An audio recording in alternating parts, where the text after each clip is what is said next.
Hello, my name is Timothy Freeman. I teach philosophy at the University of Hawaii in Hilo on the Big Island of Hawaii. But I speak to you now from Hiroshima, Japan. I came here for a philosophy conference.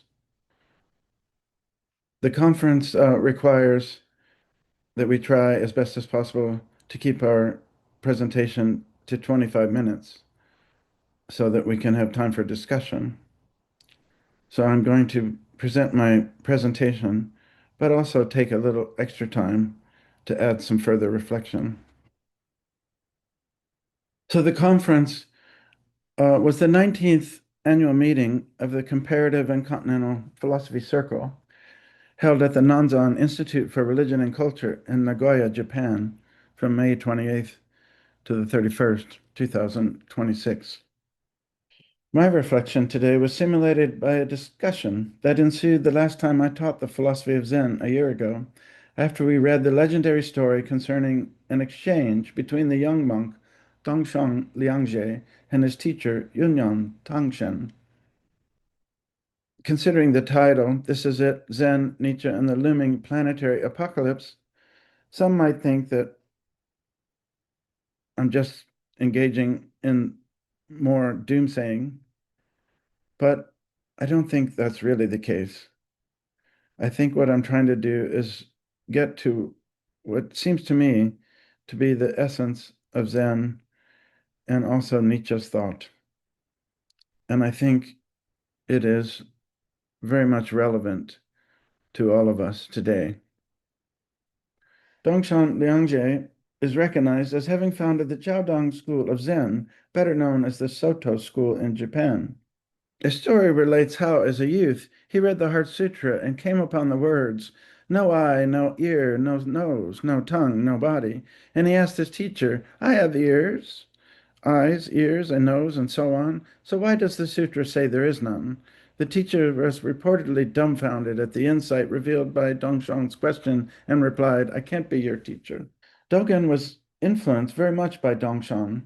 As Dan Leighton puts it, while Dogen's writings encompass and comment on the whole of the Chinese Chan tradition, and indeed the whole of the major Indian and Chinese Buddhist literature, Dogen cannot be fully understood without consideration of how his teaching approach reflects Dongshan and the other Chaodong lineage founders whom Dogen frequently cites. The stories about Dongshan remain as family jewels within the Soto tradition.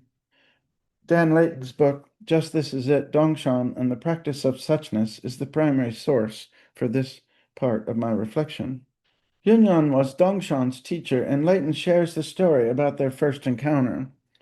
The story of Dongshan's first meeting with his teacher, Yunyan, involves his questioning as to whether non-sentient beings could expound the Dharma. This issue of non-sentient beings' relation to the Dharma had arisen over the previous couple of centuries in Chinese Buddhist thought in relation to the teaching of Buddha nature. A century before Dongshan, Tiantai school scholar Zhanran articulated the teaching potential of grasses and trees, traditionally seen as inanimate and thus inactive objects. Leighton further explains that we might also hear in this question about the dharmic capacity of non-sentient beings modern concerns about our human relationship to the environment and even ecological consciousness. Dongshan asked Yunyan, who was able to hear the Dharma expounded by non-sentient beings? Yunyan said, non-sentient beings are able to hear it. When asked if he could hear it, Yunyan told Dongshan that if he could, then Dongshan could not hear it himself. Yunyan raised his fly whisk and then asked if Dongshan heard it yet. When Dongshan replied that he could not, Yunyan said, you can't even hear when I expound the Dharma. How do you expect to hear when a non-sentient being expounds the Dharma? And now to the story that took place upon Dongshan's departure from Yunyan. As he was leaving, he asked his master this question. If in the future someone happens to ask whether I can describe the master's truth or not, how should I answer them? After a long pause, Yunyan's response was simply, just this is it. At that point, Dongshan didn't get it. But later, as he was crossing a stream as suggested in this famous painting, it came to him as he saw his reflection in the water. After his moment of enlightenment, Dongshan composed the following gatha. Just don't seek from others, or you'll be far estranged from self. I now go on alone, everywhere I meet it. It is now me, I now am not it. One must understand in this way to merge with suchness. As a starting point, Yunyan's just this is it refers to this present moment, this is it. In Dongshan's Gatha, we can hear an echo of Bodhidharma's teaching, really at the origin of Chan Buddhism in China, that one must first accept adversity and suffer injustice without complaint, facing up to the conditions in the present moment. We might also hear an echo of Bodhidharma's teaching that one should not look outside the mind in the present moment for enlightenment. Perhaps there is a further echo in Dogen's famous words, to study the way is to study the self. To study the self is to forget the self. To forget the self is to be enlightened by all things. In response to these words, there's also Shunryu Suzuki's remark, for a while this is it. For the smallest particle of time, this is it. In his essay, This Is It, Alan Watts puts it this way. To the individual thus enlightened, it appears as a vivid and overwhelming certainty that the universe, precisely as it is, this moment, as a whole, and in every one of its parts, is so completely right as to need no explanation or justification beyond what it simply is. Existence not only ceases to be a problem, the mind is so wonderstruck at the self-evident and self-sufficient fitness of things as they are, including what would ordinarily be thought the very worst, that it cannot find any word strong enough to express the perfection and beauty of the experience. The central core of the experience seems to be the conviction or insight that the immediate now, whatever its nature, is the goal and fulfillment of all living. But then Watts seems to understand this more in terms of Hinduism rather than Zen. Quoting again, at the same time, the present seemed to become a kind of moving stillness, an eternal stream from which neither I nor anything could deviate.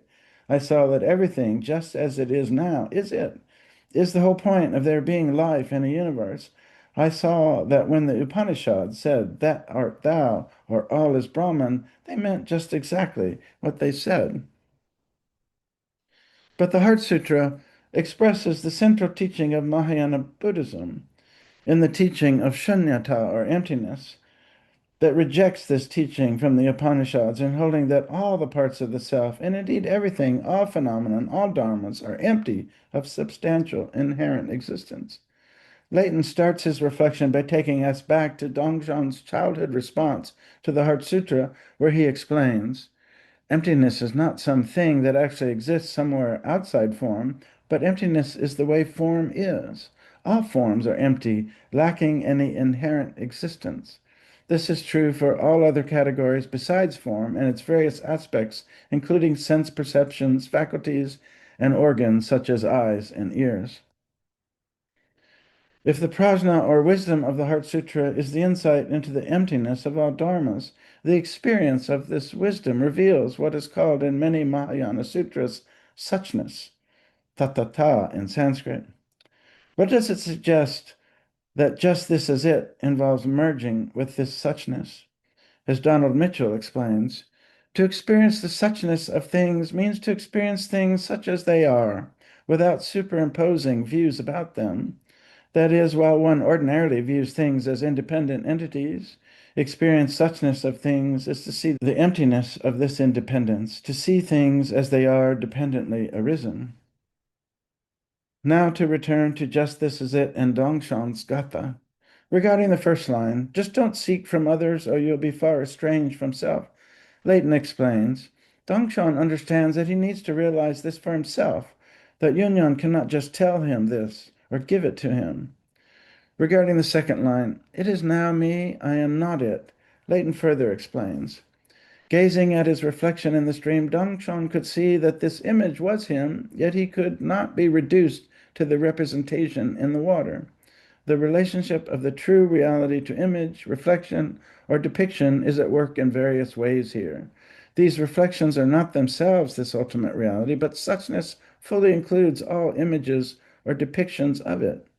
Our experience of suchness and any expression of it can be in accord with suchness, but do not fully capture the suchness of the world. Leighton further explains there is a danger in the phrase just this, in that it may sound passive, like if I just accept everything as it is, then that would be it. But that is one of the classic traps of spiritual practice, Leighton emphasized.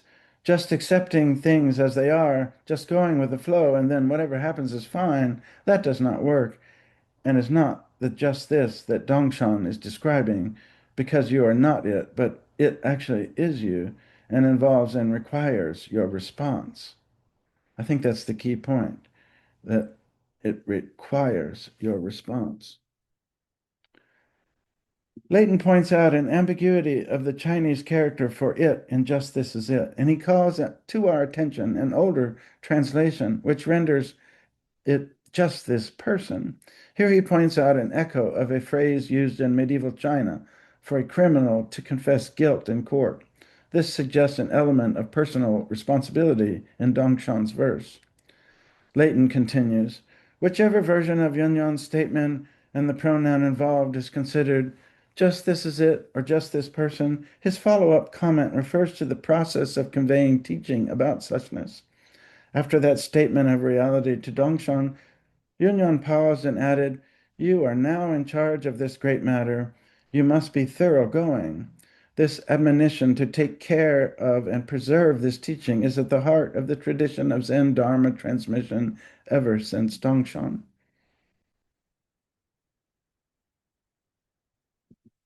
Leighton tells the story of Yunyang's long journey to enlightenment, to merging with suchness, and the phases of the moon are used to suggest this journey. Leighton explains, in many East Asian paintings or poems depicting the moon, rather than a full round moon, it is visible only partially, with wispy clouds, reed grasses, or a flying heron, for example, in front of the moon. But the wondrous round moon is appreciated more completely when not quite fully revealed, or when highlighted by some foreground phenomenon. Leighton suggests that a verse by 12th century Chaodong master Hongzhi, author of the Book of Serenity, might be used to reflect Yunyang's difficulties on the journey to merging with suchness. One call, and he turns his head. Do you know the self or not? Vaguely, like the moon through ivy, a crescent at that. The child of riches, as soon as he falls on the boundless road of destitution, has such sorrow. In reference to a story about advanced bodhisattvas being able to, quote, see nature like looking at the moon through a gauze net, unquote, another commentary suggests the image of seeing the moon through ivy. Leighton shares a verse by the great Chinese poet Li Bo. There is the moon through the ivies, crossing the mirror of the morning, a wind in the pines, strumming the harpstrings of night. Leighton also highlights a question raised by Yangshan, a contemporary of Dongshan and one of the founders of one of the five houses of Chang. When the moon is a crescent, where does the round shape go?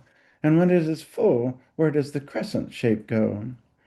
Leighton explains, these questions are about the phase of the round wholeness signifying complete awakening, and the partial state of the crescent moon implying incomplete realization of awakening, if not delusion. Through the imagery of the moon, this question is really about the nature of enlightenment and the full realization of suchness. Leighton closes his account of Yunyang's journey to suchness with a verse from Dogen. Because of Buddha's majestic power, the palace is bright. 1,000 glorious rays appear at once. Even if humans love the moon in mid-autumn, the brightness of the half-moon is boundless in the heavens. Leighton's commentary, here Dogen agrees with Yunyang that the round moon remains, whether crescent or full. The whole Buddha nature is bright and boundless, even in the partial half-moon. Next, Leighton refers to a story when Master Dongshan tells his students that they must go where there's not an inch of grass for 10,000 miles.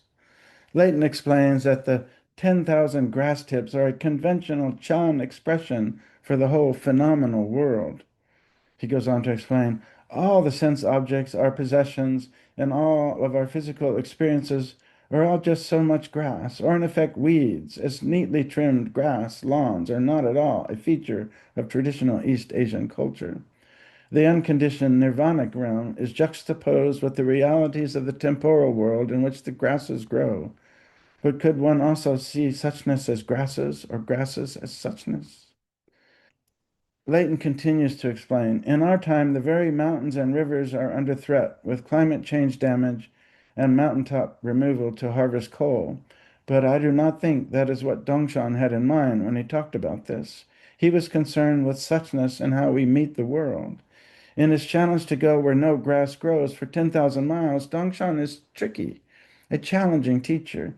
Even though students may glimpse or imagine a realm beyond the phenomenal sense world, his encouragement may help them to see that the unconditioned is not the whole reality of suchness that he saw in the stream after departing from Yunnan. Dongshan asks, where there's not an inch of grass for 10,000 miles, how can you go? Relief in some sense of space may come only from willingness to uprightly face the grasses of the world, Leighton continues, and step out of some imagined safety zone. It is necessary to engage the world. Again, I think that is the crucial point that I want to emphasize here about suchness, this necessity to engage the world. As some of you know, I have lived for the last quarter century near the summit of Kilauea volcano on the island of Hawaii. I have witnessed frequent earthquakes and many eruptions of the volcano over the years, but the current eruption, which began in late 2024, has by far been the most dramatic at the summit, with frequent episodes of high fountaining lava in the summit caldera. Living at this dangerous place has afforded me plenty of opportunity for reflection on Nietzsche's famous quote about living dangerously on the slopes of a volcano. The context of the quote makes it clear that Nietzsche was thinking of the crisis that faces humanity and the necessity of the further evolution or overcoming of humanity, which is the main theme of Thus Spoke Zarathustra. Nietzsche thought that the values that have shaped humanity so far have led to the development of a civilization which doesn't really consider the earth as our home. The longing for eternity in another world reduces the earth to a place that can be used up and left behind. He knew the task of overcoming these values and thus becoming capable of remaining loyal to the earth would be a dangerous task, and that is why he recommended living on the slopes of Vesuvius. There have been a number of possible resonances between Nietzsche's thought and Zen, which have been explored, and one of the most interesting and challenging is the one proposed by Graham Parks many years ago. Parks has argued that this passage from The Joy of Science, where Nietzsche suggests the possibility of discovering a pure, newly redeemed nature, and this line from the Notebooks of 1881, where Nietzsche suggests the task of seeing things as they are, invites a comparison with the Zen notion of seeing things as they are, which is often the way the notion of suchness is understood. As Shunryu Suzuki puts it in Zen Mind, Beginner's Mind, the true purpose of Zen is to see things as they are, to observe things as they are, and to let everything go as it goes. Now, we do have to be careful in suggesting a comparison of Nietzsche's task of seeing things as they are and Dongshan's goal of merging with suchness. They may not be saying the same thing, but the challenge of understanding what they are saying presents similar difficulties. Sometimes suchness is explained as insight into the nature of things as they truly are, without the distortions of human conceptualizations. And Parks sometimes suggests that Nietzsche's task of discovering nature pure and redeemed involves seeing things as they are in themselves, apart from human perspectives. This attempt to pull Nietzsche back from his customary perspectivism is challenged, however, by numerous passages. For example, the one in The Joy of Science, where Nietzsche criticizes the realist painters, those who think that reality stands before them unveiled, when he writes, subtract just once the phantasm and the whole human contribution from it, you sober ones. Yes, if you could do that. If I am understanding Leighton's take on Dongshan's suchness, Dongshan is saying something similar to Nietzsche's address to the realist painters when he tells his students to just go, try to go somewhere where there's not an inch of grass for 10,000 miles. So again, the similarity there, the point is this engagement in the world.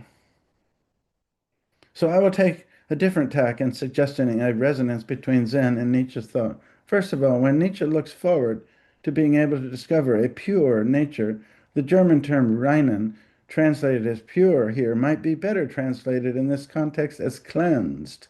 What Nietzsche looks forward to is not nature completely purified, unveiled, and naked before us, untouched by the human hand, but rather nature cleansed of human vengefulness. The key to Nietzsche's thought is perhaps expressed by Zarathustra when he says that the bridge to the highest hope and a rainbow after long storms would be that humanity be redeemed from revenge. The drama of Thus Spoke Zarathustra is about the transformation of Zarathustra and of humanity in becoming cleansed of vengefulness. It is only then that humanity may be capable of remaining loyal to the earth, valuing the earth as our home. Something similar is perhaps suggested by Leighton when he cites another of Suzuki's Dharma errors in describing the practice of the heart of compassionate awareness. When we wholeheartedly practice the teaching of just this person, all beings come forth to meet us, and we realize that they are now no other than myself. Nietzsche thought the high point of Greek culture was not Socrates and Plato, but rather Aeschylus and Sophocles. What he admired in the Greek tragedians was their courage in facing the tragic character of existence. This horrible tragic character of existence is expressed in the Bacchae by Euripides, as Pentheus is torn to pieces by the Maenads, as illustrated in the painting on this ancient kylix or drinking cup. As suggested by Jean-Pierre Vernant, the tragedy that befalls Pentheus is the result of his refusal to recognize and accept the Dionysian element into his existence.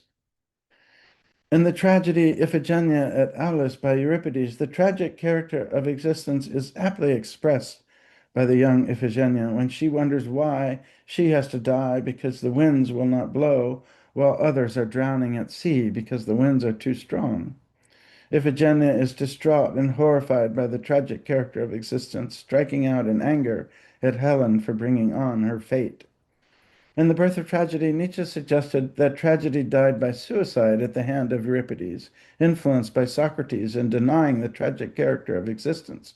We can see this at the end of Euripides' drama when it turns out that Iphigenia has not been sacrificed, but rather raised up to Olympus to spend eternity with the gods. In the 1977 Greek film Iphigenia by Michael Kakionis, the ending is changed, perhaps more to Nietzsche's liking, when we don't see Iphigenia's salvation, but rather only the horror on her father's face and the seething vengeance upon that of her mother's. For Nietzsche, the high point of tragedy is seen earlier in the transfiguration of Iphigenia, when Achilles comes on the scene and promises her mother that he will defend Iphigenia, willing to give his life to save her from the sacrificial altar. A remarkable transfiguration occurs in Iphigenia. This transfiguration, so well portrayed by the actress in the film, is brought about through Dionysian lightning. In the text, Iphigenia explains her transfiguration. Then something flashed into my mind like lightning, like a zigzag of fire, so that I couldn't doubt its rightness. I am resolved to die. All I want is to end my life well, to cleanse myself of these mean thoughts. So in the film Iphigenia, we don't have that optimistic ending by Euripides, which turned the gaze of the Greeks away from confronting the tragic character of existence. Instead, we have that lasting image of Iphigenia as she turns back and looks down upon the Greeks who wanted her sacrifice and speaks her last words. Farewell, my beloved light, before ascending those last steps to the sacrificial altar. Yes, she dies, but because of her transfiguration, she isn't really sacrificed. She gives her life so that others may live.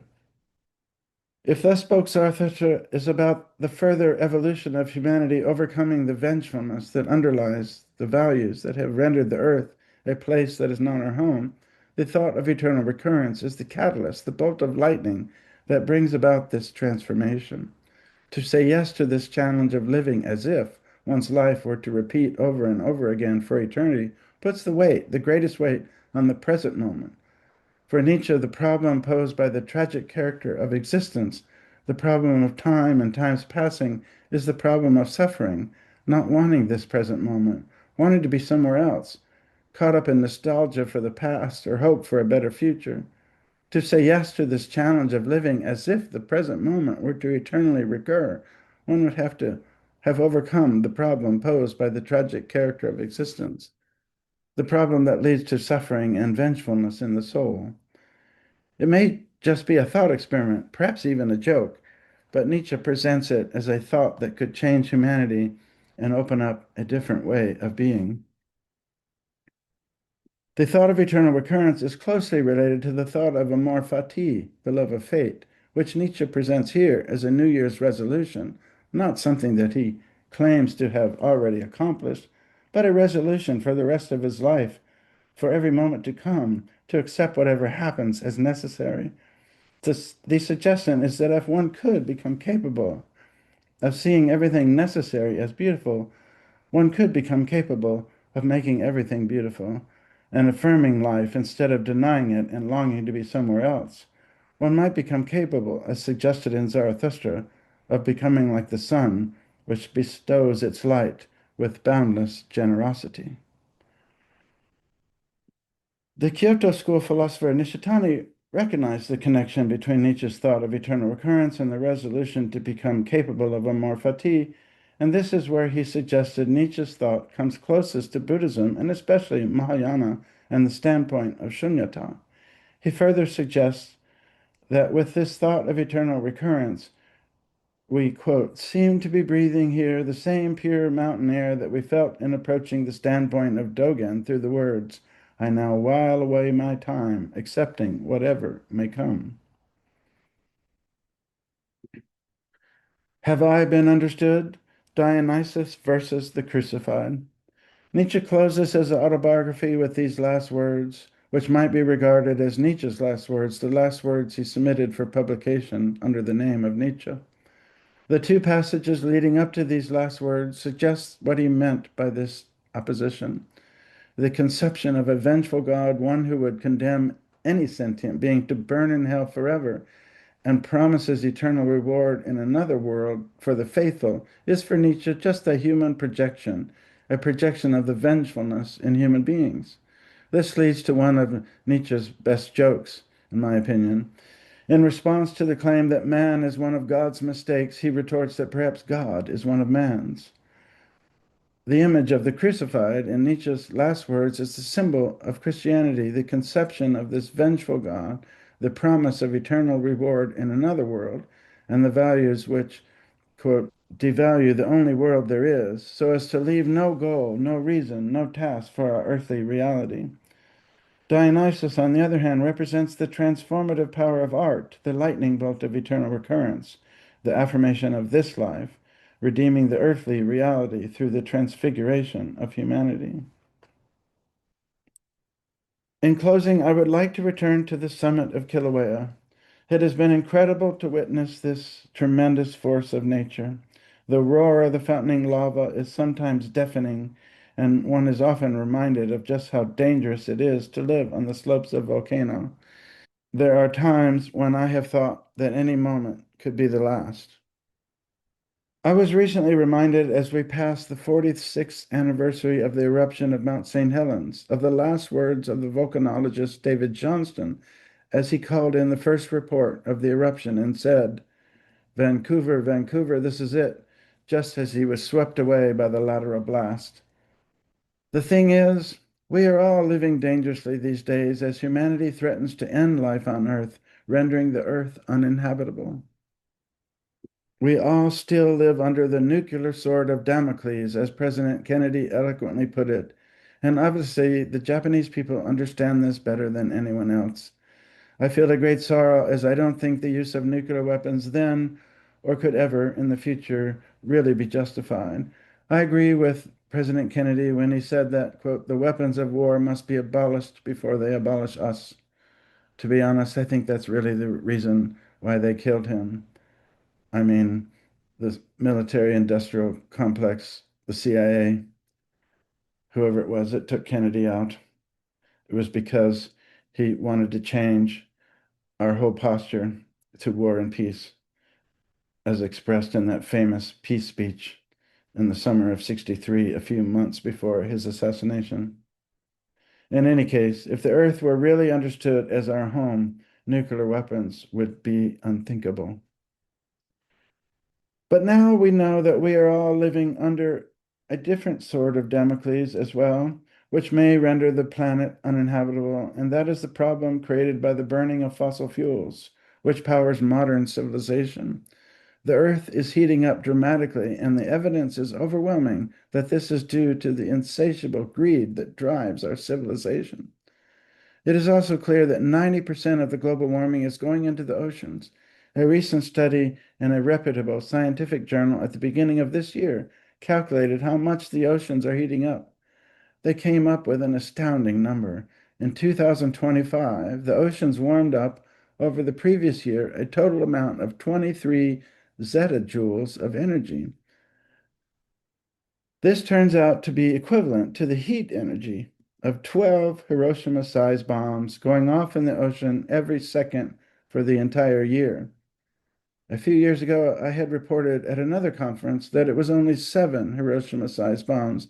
Now it is up to 12 bombs going off in the ocean every second that we breathe. The Earth is clearly heating up at a rapidly accelerating pace. If the Earth were really understood as our home, the climate catastrophe would be unthinkable. So this is it. Just this is it. We should not be in denial of what we are facing. I think both Zen and Nietzsche call our attention to facing the present moment, whatever it brings. If we are courageous enough, like the brave Iphigenia in facing her fate, if we are courageous enough, like the Japanese people were in facing the aftermath of the bomb, then we must be resolute in facing how close we are to rendering the earth uninhabitable. Speaking now as an American in Japan, I wish to express my profound sorrow for what happened here. I don't think our precious freedom could ever justify this. And now, especially now, as my country has bombed another people in order to prevent that nation from having nuclear weapons, I think we have proven that if any nation should not be trusted with nuclear weapons, it is my country, yes, my country, the one that has also been most responsible for the climate catastrophe and which has shown no courage in facing up to this planetary apocalypse. For my part, after this conference, I intend to travel to Hiroshima. I strangely feel some kind of responsibility. I remember how horrified I was as a young child when I first learned what happened there, exactly 12 years to the date before I was born. I think it is really what led me to philosophy, to try to understand why the world is so messed up. I wish to go there to express my sorrow and say a prayer for peace. I ended my talk at the conference by addressing the Japanese people in attendance and said, Gomen nasai, and did a deep bow. I think there were maybe a minute of silence that followed. Some people told me it was the most powerful moment of the conference. I would like to continue a little bit further with this reflection. Since I was born on August 6th, I felt I really had to go to Hiroshima. I felt that for a long, very long time. It was amazing to finally stand there at this spot, at this building, which is now a memorial to the victims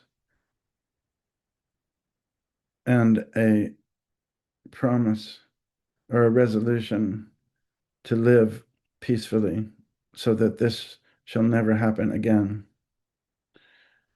I sat here for a long time trying to meditate and imagine what it was like for those that were here at that moment.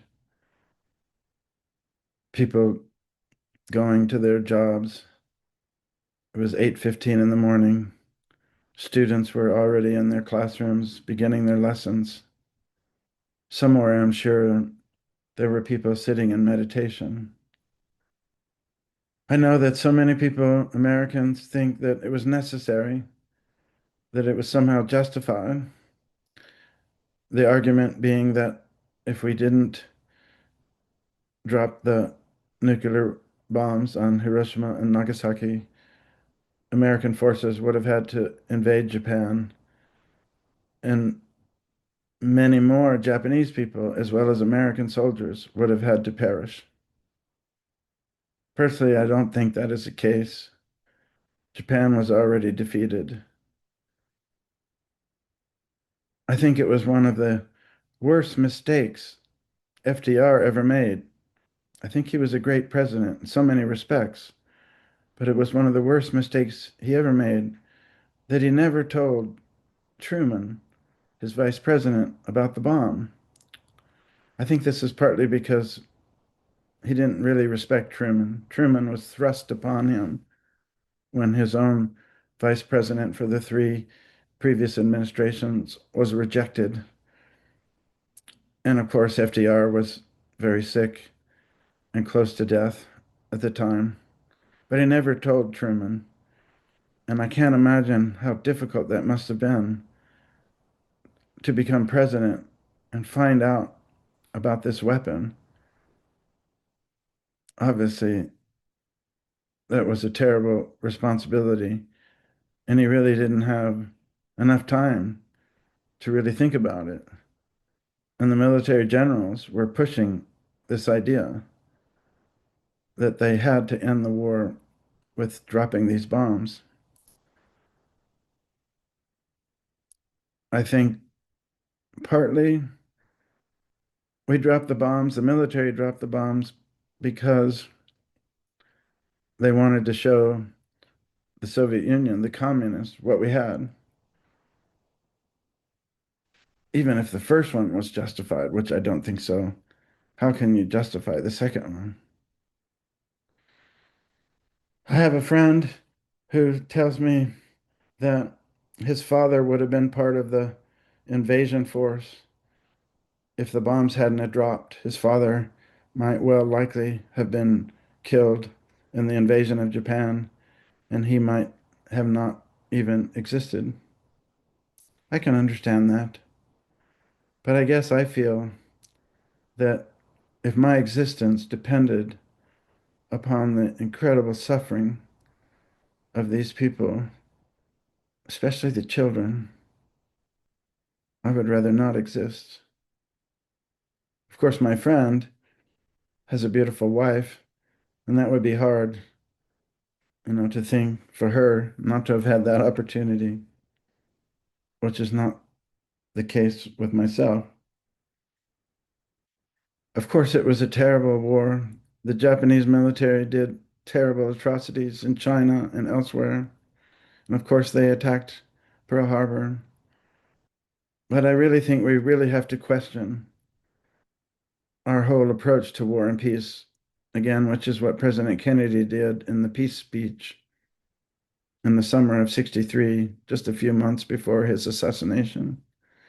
Americans really have to rethink our whole attitude towards war and peace. I think that global conflict really has always been about power and wealth. People think that the military, we have the most powerful military and the force in the world, but do we always use it responsibly? I think people think that we use it in defense of freedom, but I think that most often it is simply the freedom for the few to get as rich as possible. That is the main reason for our use of military force. I think we have to consider that. It's really hard to imagine the tremendous suffering that happened here. I think the hardest of all is the children. This is at the entrance to the museum at the Peace Park. And there I watched a video that chronicled some of the horrifying stories of what people experience. There was one story when a guy who was 13 at the time explained that his sister came home. She was a couple of years older than him. They lived a little bit outside of the blast, and she came home and spoke at the doorway. And when he opened the doorway, she stood there before him, all burned up. He did what he could to try to comfort her and hope that she would be better. But she suffered in agony, and he watched her as she died. And then he had to take on the responsibility of cremating her corpse, which he said was the most difficult thing he had ever done in his life. It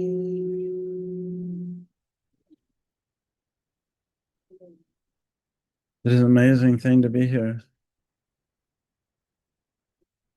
They put this bell, which is behind me as I film this, and people line up to take turns ringing the bell.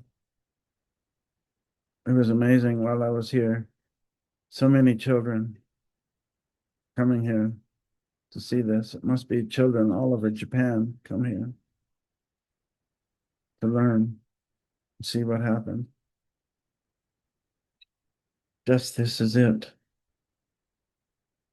I think we have to face what we are doing with our weapons of war and our greed, which is threatening to render the earth uninhabitable. It will take a great transformation of humanity if there is to be a future for human life and even all of life on earth. I don't think this is doomsaying. It's about being honest, facing up to the moment. I think the core of Zen calls us to be resolute in facing this moment. I'm no Zen master by any means, only a crescent moon through ivy at that. But I do think it is our responsibility to face this moment, face up to the tragic character of existence, and cleanse ourselves of any thought of vengeance. Only then will we be able to live in a peaceful world.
That's it. Just this is it.